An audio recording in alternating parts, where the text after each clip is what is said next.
Want to burn fat 24 hours after your workout? That is the power of a high intensity exercise, also known as afterburn effect. And actually, studies show that high intensity interval training can burn up to 30% more calories than just steady state exercise in less time. So, very efficient. If you're new to my channel, welcome. My name is Dr. Erica Steele. I'm a board certified naturopathic doctor. I hold 7 degrees in my field, they're all in the natural healthcare space. I like to say that I went to school so you don't have to. Week 7, Intro to Holistic Medicine. There's still time to register. It's self-paced. Go ahead and click the link in the bio, scroll down, fill out the form.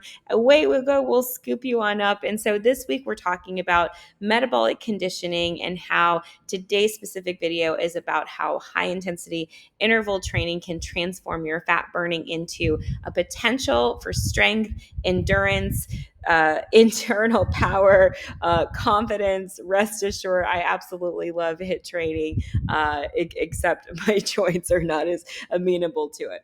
So, really, the way high intensity interval training works is it really works on these kind of shorter intervals, but you're maxing yourself out. And so, it really utilizes the time, but also your endurance and your metabolic efficiency to burn fat off as efficiently as possible. And so, some of the best types are those traditional HIIT like Tabata, where you'll do different movements and different sprints, or just sprinting as well, back and forth and back and forth.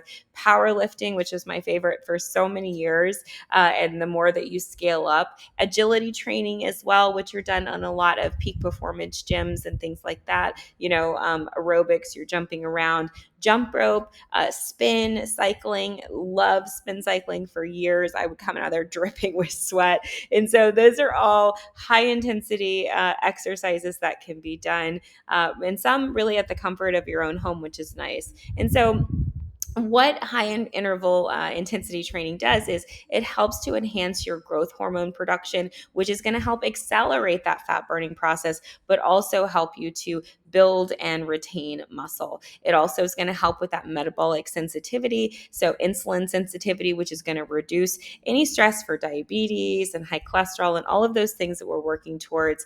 It's going to boost your cardiovascular training. So, your heart is going to be training at a higher efficiency. However, right, there are certain things to keep in mind. This is not going to be a entry level or even a moderate level, medium level. You really want to make sure that you've been consistently working out, I would say, for a few months before you attempt this. Also, you want to make sure your proper hydration and your nutrition are in order, again, so that you have proper recovery and balance. Okay, so let's get into the nutritional aspects of it. For protein, we're going to have higher protein, so 1 to 1.2 grams per pound per body weight, so significantly more than our low impact, which was, we start off almost like a half of a gram, and so now we're over a gram to 1.2. And again, it's to help us to repair and heal with all those amino acids. Carb loading at 50 to 60% of our total intake, lots of fiber, lots of fruits, vegetables, all of those things, oxygen, chlorophyll, B complexes, all of those things from our food. Our fats can be a little bit higher, that 20 to 25% to regulate hormone balance. We can even push it up to 30 a little bit because we are doing that more intense, but really 20-25 is that sweet spot.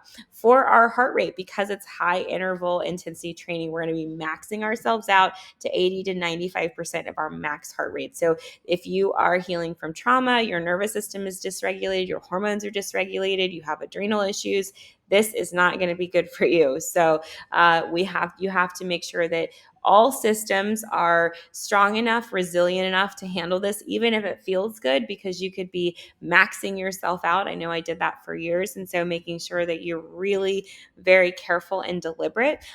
We want to have these short burst efforts, but we also don't want to wear ourselves out, and we want to be mindful of our recovery. More water with a high intensity naturally, because you're going to be sweating. So 1.2 to 1.5 ounces per pound of body weight daily. And definitely, I would say electrolyte, especially for recovery. Bring that protein shake afterwards. After your workout, you're going to need it to just repair and heal. So make sure you've got proper sodium, potassium, magnesium. You're getting those electrolytes in. You're getting that protein in. Definitely try a HIIT workout this week. You only need, 10 to 20 minutes. Is very efficient. You can do a set of sprints, kettlebells, jump rope, all the things. Just make sure that you're prepared for it. I called myself jumping rope a while ago and forgot that my ankles don't like that. So definitely be easy with yourself. Listen to your body, monitor your recovery and hydration, and let me know in the comments what your experience is with HIIT training. If do you like it, do you not like it, where are you at with it? Love to hear from it, and like, share, and subscribe for more.